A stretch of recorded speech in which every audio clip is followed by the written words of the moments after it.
Seeker, I'm Ghost King, and tonight I take you into a truth they never wanted you to know. In Rwanda, even a single word can change your fate. Imagine a word so dangerous, so heavy that people avoid it even in whispers. In Rwanda, there are words that can open doors or seal your doom. I once met a man in Kigali who paused, heart pounding, when asked a simple question: "Who are you?" His eyes darted, searching for the safest answer. That is the power of a word here. Tonight I reveal the word that carries the weight of 1,000,000 ghosts. Listen closely, Seeker. Some truths are spoken only in silence. I am Ghost King. Some call me a seeker of lost stories, others a whisperer of truths that echo in the dark. But tonight, Seeker, I am your guide. In Rwanda, a land of rolling green hills and deep valleys, identity is more than a word. It's a shadow that follows you everywhere. Once a boy named Emmanuel was asked at school, "Are you Hutu or Tutsi?" He hesitated. That pause changed his life. In Rwanda, there are two words: Hutu, Tutsi, words that once decided who belonged and who was in danger. Even today, ask someone, "Are you Hutu or Tutsi?" and watch the silence fall. The past is never far behind. In Rwanda, people avoid certain words not just out of fear, but out of survival. Mentioning Hutu or Tutsi can bring a chill to the room, a sudden silence, as if the air itself becomes heavy. Imagine two friends chatting in a cafe. One asks, "Were your parents Hutu or Tutsi?"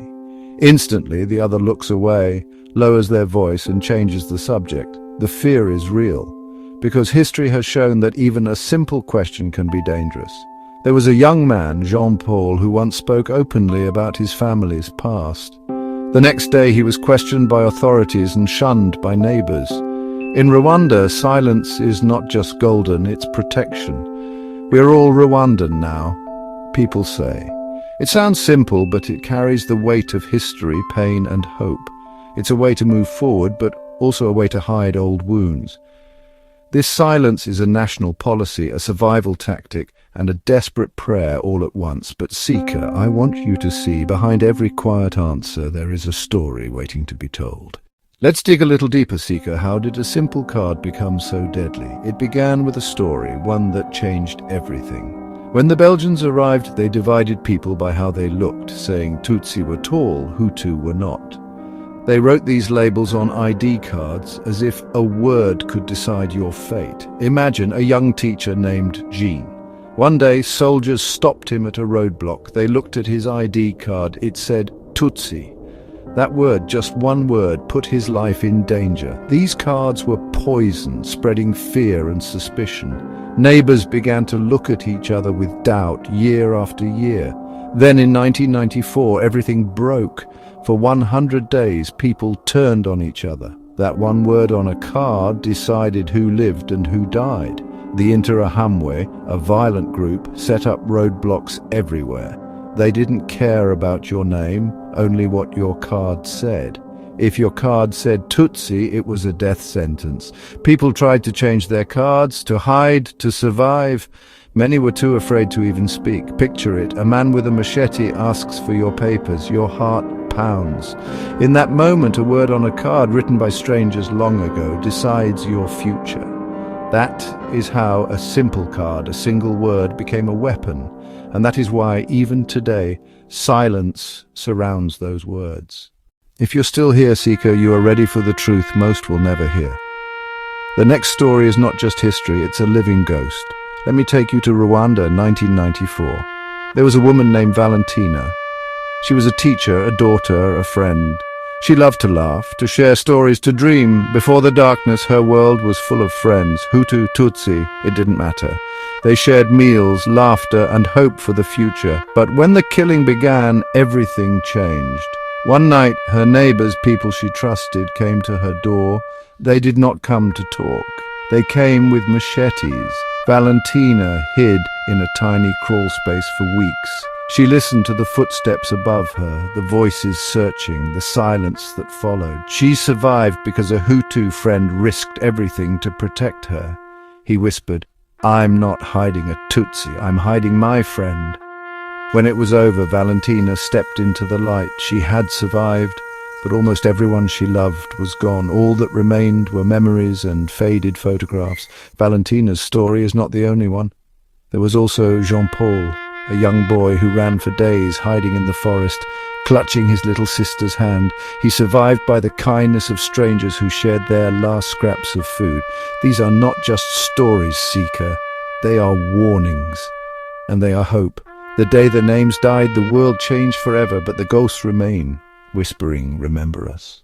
After the genocide, Rwanda's leaders made a bold decision. They erased ethnic labels from every ID card. No more Hutu, no more Tutsi, just Rwandan. Overnight, the old cards were collected and new ones handed out, blank where ethnicity once divided. In schools, children learn to say, "Ndi umunyarwanda," we are all Rwandan. Some families struggled, unsure how to talk about the past, but others found hope. I met a teacher, Marie, who gathered her students and said, "Your story is not your label. You are more than a word." The silence was meant to heal, but it also left questions. Some whispered about lost family, afraid to speak the forbidden words. Yet in community meetings and quiet moments, people began to rebuild, choosing unity, even as they carried invisible scars. Rwanda's story is not just about pain, but about the courage to start again. This story is not just about Rwanda, Seeker. It is about all of us. How easily our identities can be shaped, divided, or erased by those in power. Imagine a child in Kigali growing up never hearing the words that once defined her family. She asks her grandmother, "Who are we?" The answer is a quiet smile, a gentle touch, and the words, "We are Rwandan." The pain is there, but so is hope.